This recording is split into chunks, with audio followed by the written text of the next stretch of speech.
नमस्कार दोस्तों, आप सभी का स्वागत है मेरे चैनल सिंप्लीफाइड में।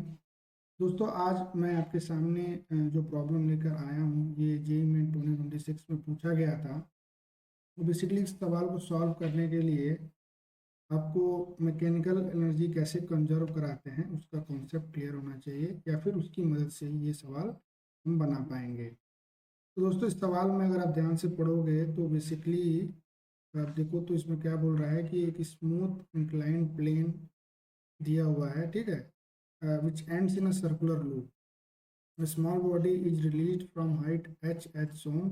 If the body exerts a force of 3 times its weight on the plane at the highest point of circle, then the height h is equal to alpha r, the value of alpha h. तो basically दोस्तों इसमें क्या बोल रहा है कि हमारे पास एक बॉल दिया हुआ है, ठीक है, इसका सपोज मास हम ले लेते हैं m। अभी यहाँ पे रेस्ट है, इसको स्लोली यहाँ से रिलीज करते हैं तो ये बॉल यहाँ से स्लाइड करके नीचे आएगा। यहाँ पे एक सर्कुलर लूप दिया हुआ है तो उसको सपोर्ट लेते हुए ऊपर की तरफ जाएगा, और यहाँ पर जब बॉल पहुँचेगा तो ये जो बॉल है इस सर्कुलर जो लूप है उसकी सरफेस पे 3 टाइम्स इट्स वेट, मतलब अगर बॉल एम का वेट एम जी ले लें तो 3 टाइम्स इट्स वेट मतलब 3 mg का फोर्स सरफेस पे लगा रहा है, ठीक है। इस सिचुएशन को यूज करते हुए हमें अल्फा का वैल्यू निकालना है। अल्फा क्या है? Alpha is relation between H and radius R. R is radius of this circular path. तो अगर इसको हम सॉल्व करते हैं तो सबसे पहले हम क्या करते हैं, एक फिगर बना लेते हैं, ठीक है। तो अगर आप सॉल्व करेंगे तो सबसे पहले क्या करते हैं हम देखते हैं ये बॉल का जो मोशन है वो सर्कल पे किस तरह से होगा, ठीक है। ये सपोज सर्कल है तो बॉल जब यहाँ पहुंचेगी, इसका चेंज कर लेते हैं,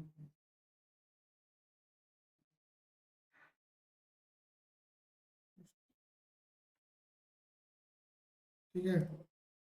बॉल जब यहाँ पहुंचेगा, ठीक है, तो इस समय क्या होगा, इस पे इसका अपना एक वेट लग रहा होगा, ठीक है, mg। सपोज इसकी कुछ वेलोसिटी होगी, उसको अपन v ले लेते हैं। और अगर आप फ्री बॉडी डायग्राम बनाना जानते होगे, आपको पता होगा ये जो सर्कुलर पाथ का सरफेस है और ये जो बॉल अगर आपस में कांटेक्ट में है, इस बॉल के ऊपर ये सरफेस जो है वो क्या करेगा, एक नॉर्मल फोर्स लगाएगा, ठीक है। इसको एम बोल देते हैं। अच्छा, इस सर्कुलर पाथ का एक सेंटर है, ठीक है। तो अगर आपको पता है कोई भी ऑब्जेक्ट अगर सर्कुलर पाथ ट्रांसवर्स करता है तो उसके पास क्या होता है, सेंटर की तरफ एक एक्सेलरेशन होता है, ठीक है, जिसको हम क्या बोलते हैं, सेंट्रीपिटल एक्सेलरेशन। ओके, तो इसका मतलब हमारे पास क्या क्या इन्फो आ गया, हमने इसका फ्री बॉडी डायग्राम बना लिया और हमें पता है कि सेंटर की तरफ ये जो बॉल है वो एक्सेलरेटेड है। तो अगर हम इसमें अगर इसका जो इक्वेशन लिखे, इसका सेकेंड लॉ ऑफ इक्वेशन लिखे, सेकेंड लॉ ऑफ न्यूटन का जो इक्वेशन लिखें तो क्या आएगा, बेसिकली वो क्या होता है, नेट फोर्स। तो नेट फोर्स क्या हमारे पास, नॉर्मल प्लस mg, ठीक है। ये दोनों फोर्सेस एक ही डायरेक्शन में, इसलिए मैंने n प्लस mg लिखा हुआ है। And this will be equal to what, mass into acceleration. Acceleration क्या है हमारा, उसी डायरेक्शन में, फोर्स की डायरेक्शन में सेंट्रीपिटल एक्सेलरेशन। इसको थोड़ा और आगे सॉल्व करेंगे तो हम क्या लिख सकते हैं, m, and we know that centripetal acceleration is v square by r। What is it, v square by r। यहाँ पे v जो है स्पीड होता है, जो कि हमने क्या जूम किया है, बॉल की स्पीड हमने v मानी है इस इंस्टेंट पे। और जिस सर्कुलर पाथ का या जिस सर्कुलर पाथ से होकर ऑब्जेक्ट गुजर रहा है उसका जो रेडियस ऑफ कर्वेचर होता है। तो यहाँ पे हम क्या लिख सकते हैं, mv स्क्वायर बाई, ठीक है। अगर आप ऊपर देखो,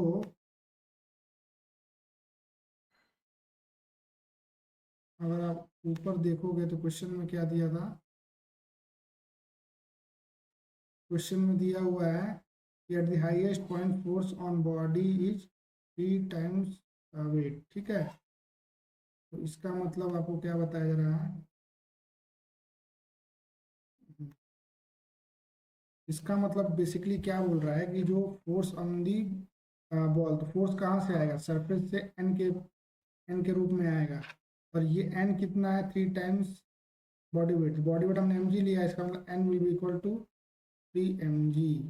ठीक है, इसको अगर हम आगे सॉल्व करें तो n की जगह हम लिख सकते हैं what, 3 mg plus mg equal to m two square by r। और इसको अगर हम सॉल्व करेंगे तो हमारा जो v स्क्वायर है that will be equal to 4 g r। v बराबर क्या जाएगा, अंडर रूट 4g। ठीक है, अब हम आगे बढ़ते हैं।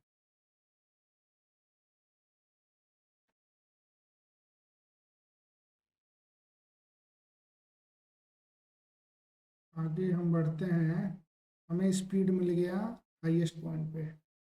अब जो है अगर हम पाथ, एक्चुअल पाथ क्या था, एक्चुअल पाथ कुछ ऐसे इंक्लाइंड प्लेन है, उसके बाद ये ऐसे सर्कुलर ऐसे सर्कल में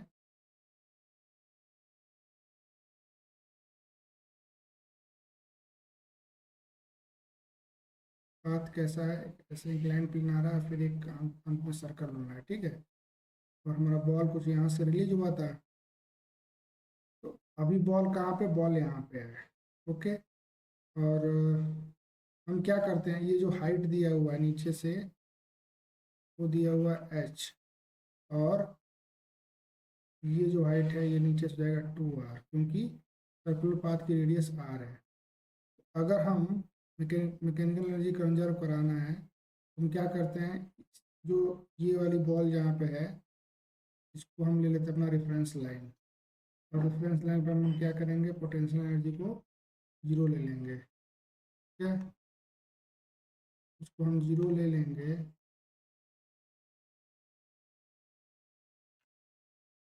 और अब हम क्या करेंगे, पॉइंट 1 और ये जो पॉइंट है 2, इनके बीच में मैकेनिकल एनर्जी को कंजर्व कराएंगे। तो अभी यहाँ पर अगर हम इसकी मैकेनिकल एनर्जी लिखेंगे इस पॉइंट पे तो क्या होगा, इस पॉइंट पे आएगा एक mg, और हाइट रेफरेंस लाइन से कितनी होगी, यहाँ से यहाँ h है और यहाँ से 2r, तो हम लिख सकते हैं ये हाइट आएगी, आएगी h माइनस 2r। इधर हम लिख सकते हैं h minus 2r will be equal to, और यहाँ एक मिनट,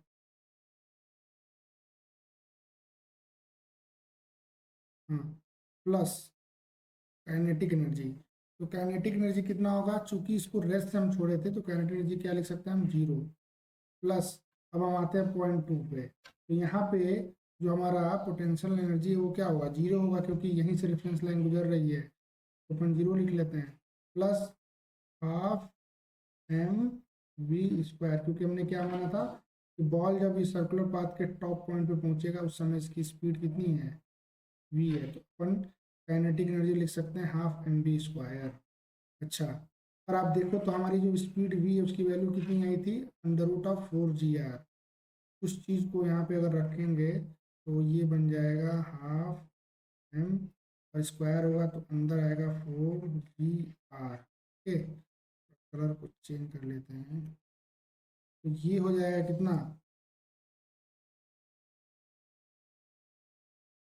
ये हो जाएगा आपका, ये बनेगा कितना, 2 g r, और ये आएगा यहाँ पे इक्वेशन की दूसरी तरफ mgh-2r।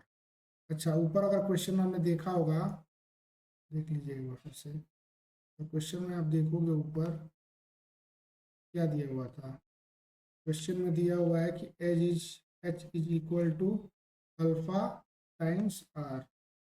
तो हम क्या कर सकते हैं, हम h की जगह alpha times r minus r is equal to 2 g r लिख सकते हैं। ठीक है, इस, सॉरी यहाँ पे m मिल जाएगा, तो अगर इसको सॉल्व करोगे तो एम आर इसमें से कॉमन आएगा, तो एम जी आर दोनों तरफ कट जाएगा, अंदर बचेगा अल्फा, ये 2 है, alpha minus 2 equal to 2। Okay, that means कि जो हमारा अल्फा है वो कितना आएगा, वो आ जाएगा alpha is equal to 4। This should be your final answer. तो हमारा ऑप्शन कौन सा सही है? तो हमारा जो है ऑप्शन डी इज करेक्ट। ठीक है। तो बेसिकली दोस्तों हमने क्या किया, अगर उसको समराइज करूं तो बेसिकली हमने क्या किया, सबसे पहले हमने अज्यूम किया कि जो सर्कुलर पाथ है उसके टॉप पॉइंट पे जो बॉल है उसकी स्पीड v है।